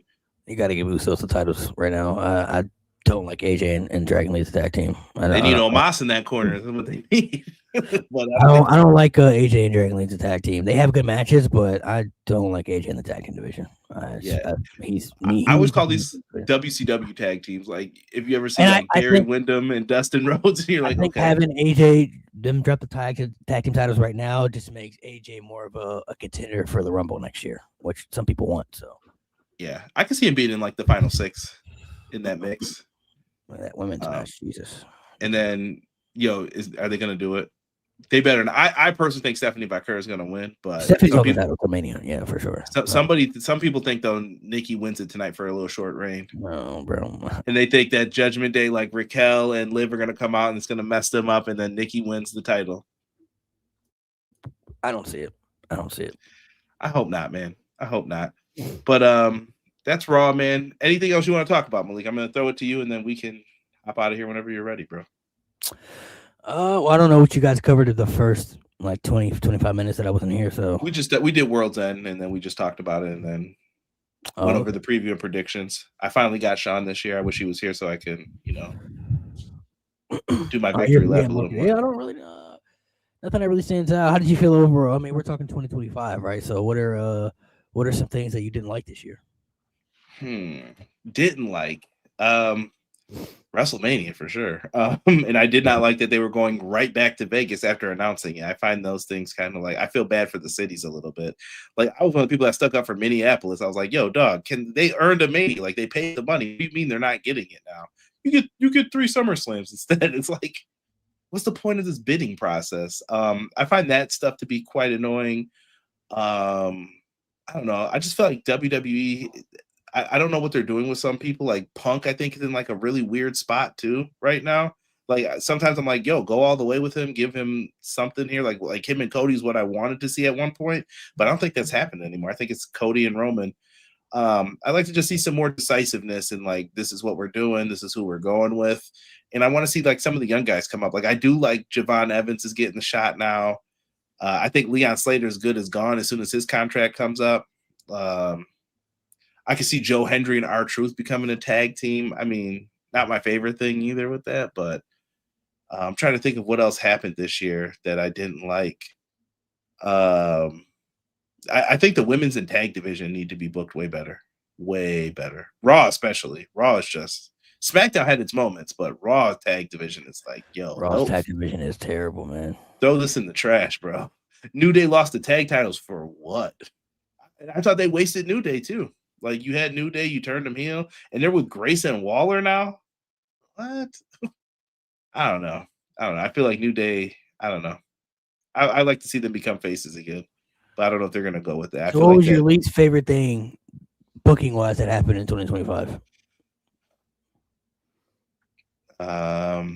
Least favorite thing.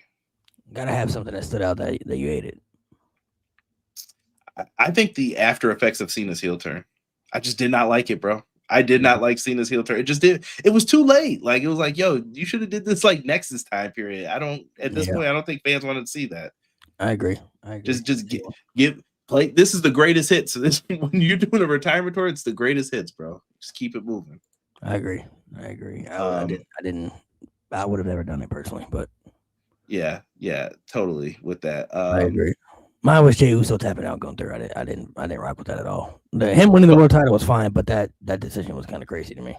Yeah, that was wild for him to win that way. I thought when he was going to do the splashes off all four corners to get him, but when they did that, him winning by submission was like, has Jey Uso ever won a match by submission his whole life? Like, and he beats Gunther, a guy that it makes sense to me. Hit him with that Taz mission. I wasn't feeling that personally. Yeah, that was probably it. Who won Money in the Bank this year? Who cashed it? I'm trying to Seth. Yeah, that was all right. LA Knight. We should have been LA Knight.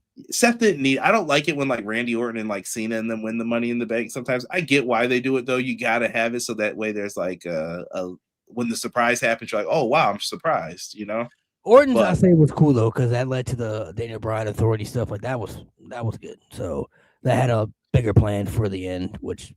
Even if it wasn't the plan originally, it worked out for him in the end because when Orton cashing in, beating Bryan the way he did after he beat Cena, like that was the birth of the Authority and all that stuff, made good storytelling. But I just feel like Sean got mad at me for the phrase before you came in. It was when I said someone didn't need it, and I feel like sometimes I'm like, these guys don't need it. Like you'll get a title shot. I know you will.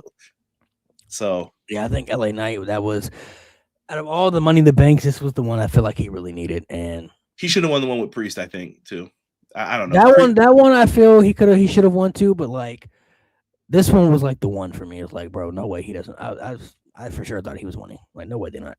This is Priest is cooked though, bro. Like I knew it instantly. I was like, the moment he loses this title, he is not getting back into this very easily. Like it's gonna take a miracle for him to like. Get back into it, like into the world title mix. Yeah, he's been feuding with Aleister Black for like 6 months now. So, yeah, crazy. And like Miro or Rusev, whatever you want to call him this week, him coming back too. I feel like some of those returns feel like so, like inconsequential at this point. Like Ray Phoenix too. Like Penta's great. Like Penta, I don't put in this category, but Phoenix and like I'm like, what happened, guys? Like. Some people, that's why I tell people they gotta watch AAA too. Some of those people aren't being featured on Raw and SmackDown. They're doing more stuff over there in AAA. Opposed LWO. To, what they're doing over there. So, yeah, no doubt, man. Malik, plug your stuff, man. Narcolepsy Boy 94, all social media platforms, man. If you guys like wrestling content, I do content on all platforms, and then I have a podcast as well that's on It's on Sundays, 5 p.m. No Name Wrestling Podcast. So appreciate you guys for having me a part of this. Sorry I was a little late. The internet was acting weird because of the connection, and it was like very windy where I'm at right now. So I had the same thing. I was worried that was going to happen to me today too. I put your link in the description too, so people could just click your stuff if you guys want to go over there and check out Malik's stuff. Man. Thanks, man. Appreciate it. Yeah, no doubt. Malik, we'll get you back on soon, man. Like I said, I think we'll either do like Rumble or Mania or something. We'll have to. Yeah. That way we have all three of us. Yeah, for sure. No doubt, bro. For this one, man, for myself and Sean, prayers up, man. Hopefully everything is all good with your situation. Don't forget to subscribe to the channel if you guys haven't. Check out our cool videos after. And, we're going to wrap this one up, and I'll say it for Sean one time as we always end this show. Enjoy some wrestling, be encouraged, and evil never prevails. We'll see you guys all in the next one. Peace.